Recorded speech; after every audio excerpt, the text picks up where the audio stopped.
on the beautiful campus. Welcome back to Jordan-Hare Stadium. We're about to start the 2024 Auburn Spring Game. Fly down onto the field on a picture-perfect day here on the Plains, and we've got an opportunity, Chris Doering, to Auburn, meet some of the Alabama. outstanding young players here in the program. They are very excited about the class of 2024.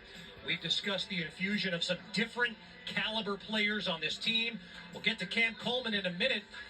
But they're excited about Walker White, a player at the quarterback position who Hugh Freeze said has benefited by being here in the family early. Yeah, one of those early enrollees, an opportunity to get your feet wet. Nothing more difficult than trying to acclimate at the quarterback position when you make that jump from high school football to college, particularly here in the SEC.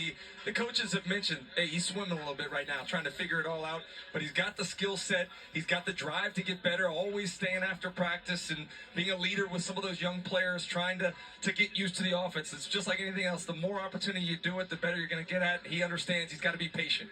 They've raved about his arm strength. He threw for 80 touchdowns in high school, ran for 30. And boy, they are just thrilled about what they have here in Cam Coleman, a five-star recruit, another early enrollee. Chris, what did Coach Derek Nix tell us? He has a coach me, coach mentality. Yeah, I kind of got the feeling that that's not only the top-end recruits, not only the other recruits, the team as a whole seems like they want to be coached. They want to be better. A little bit of a frustrating end to the season last year. But this is a position group, Kevin, that really underwhelmed. And when I was here last year for spring, Hugh Freeze was very vocal about needing to upgrade at that position. They tried to go out in the transfer portal, didn't have a whole lot of success.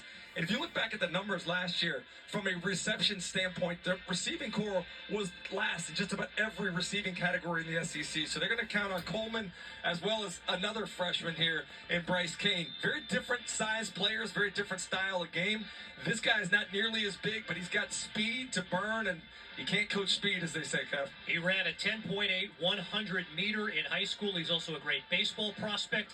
You're right, Cam Coleman, who they've nicknamed Mini Megatron here, the comparisons to Calvin Johnson, but Bryce Cain is a burner. He's a different type of receiver here that the coaches have said, you know what, you need players like this to compete in the SEC. And they also told us they're not done. They hope to add to this position throughout the rest of the spring and summer. Yeah, it's interesting. At a position that you needed so much improvement and upgrade from, they go out and get 4 high school freshmen.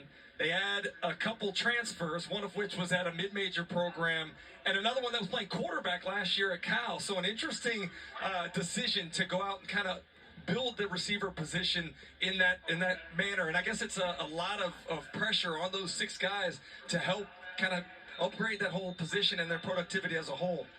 Now we'll talk about Sam Jackson, the player that Chris alluded to. He started the year last season as the starting quarterback at Cal.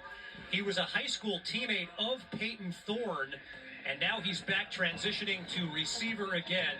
But the top ESPN 300 recruits here in the program, Perry Thompson, not in school yet, but another elite player that they look forward to getting on campus here in the summer and seeing what he could be in the fall. Now, you kind of talked about the ranking of this recruiting class as a whole. And again, I was here last year.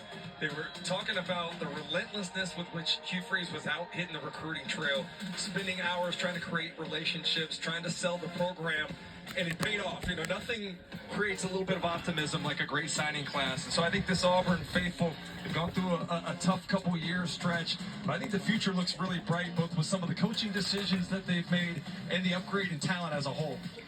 I think the artful way to say it is dudes are here now on the Plains. They brought some big-time playmakers in. And when we come back, we'll chat with the man who will be diagramming the plays, the offensive coordinator, Derek